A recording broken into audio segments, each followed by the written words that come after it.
A hard nut to crack. Pause. Look, you know what type of videos I make? It's about idioms. Nothing's changed, but I know how the comments can be. I know how the culture can be. It's gonna be a lot of pause moments, but we're gonna get through this. So just let me rock, alright?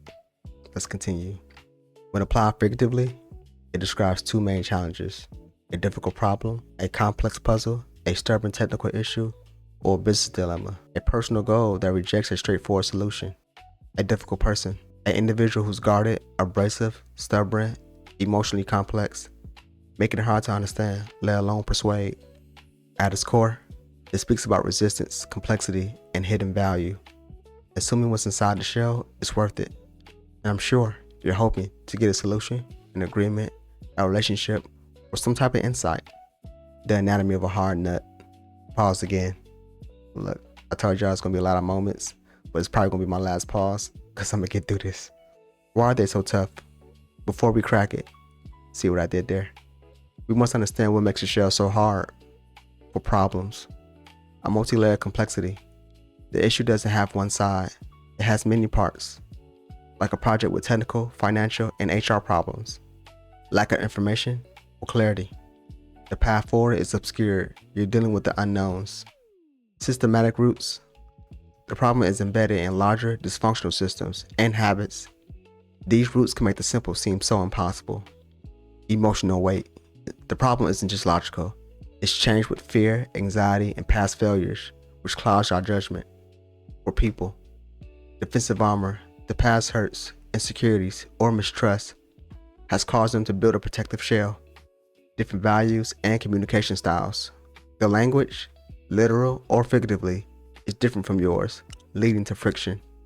Hidden motivations. Their stubbornness or difficulty often serves an unspoken need, a desire for control, recognition, or safety.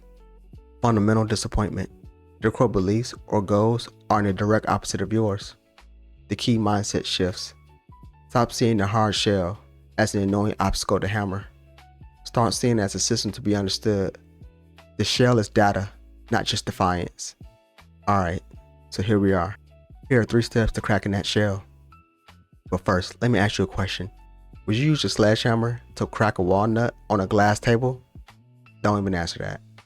The right approach is slow, patient, and it has to be tailored. Here's step 1. The assessment. Don't just start with biting. Examine the shell. Look closely with the problem. Break it down. Ask, what are the main parts? Where does the block start? If you're dealing with a person, observe. When are they the most defensive? What topics trigger them? What do they value? Seeking the right leverage point. Where's the shell the thinnest? Is there a small part in the problem? Is there a topic where a person is more open to talk about? Step 2. Choose your tools, starting with difficult problems. In step 2, I'm gonna give you 8 more steps, but let's start with the problems first. 1. Deconstruct and simplify.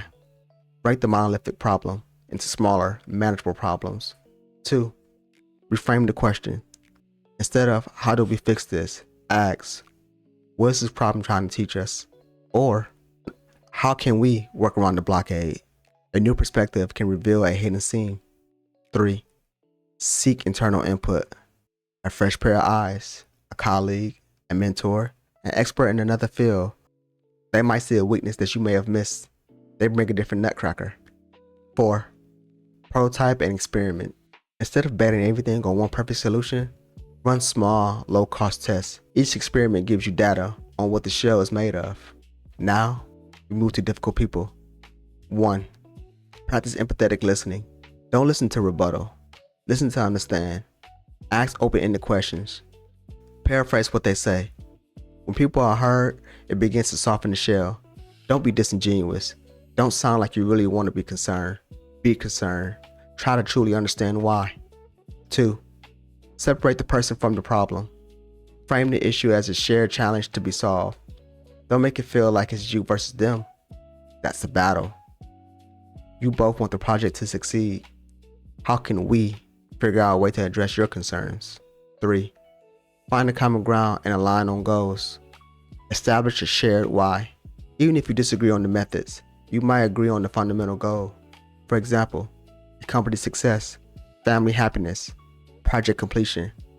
This shared seed is your starting point. 4. Manage your own reaction. Your frustration is their reinforcement. Stay calm, professional, and focus on the outcomes. Don't let their hard shell make you grow one of your own. Step 3. When to apply pressure. Timing is everything. The best leverage comes from after understanding and building a rapport. Once you find a thin spot, build some trust. That's the moment you propose a clear solution. Know when to soak, not strike. Some shells crack easier after being softened. Some problems and people need time and patience. Some may need a changing environment more than they need pressure. Sometimes stepping away and returning later is the most powerful tool.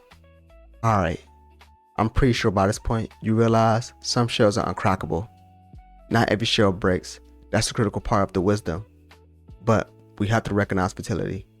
If the cost of time, emotional energy, resources consistently outweighs the potential value in the seed, it may be a sign to stop. The heavy shell.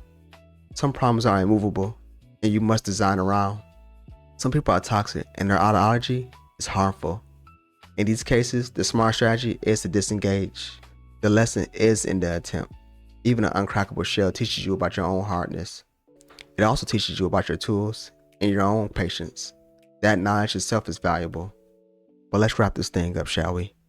This idiom reminds us that the value is often guarded, whether it's breaking through ideas or meaningful connections. The things that are worth having frequently lie protected with a hard shell. Our task is not to complain about the hardness, but to cultivate wisdom, patience, and skill and teach about the goodness inside. The ultimate goal is not to be a master shell smasher, say that 3 times, but to learn how the shell requires a gentle tap in just the right spot. And let me just say this, when others need steady pressure, some shells just need to be left on the tree.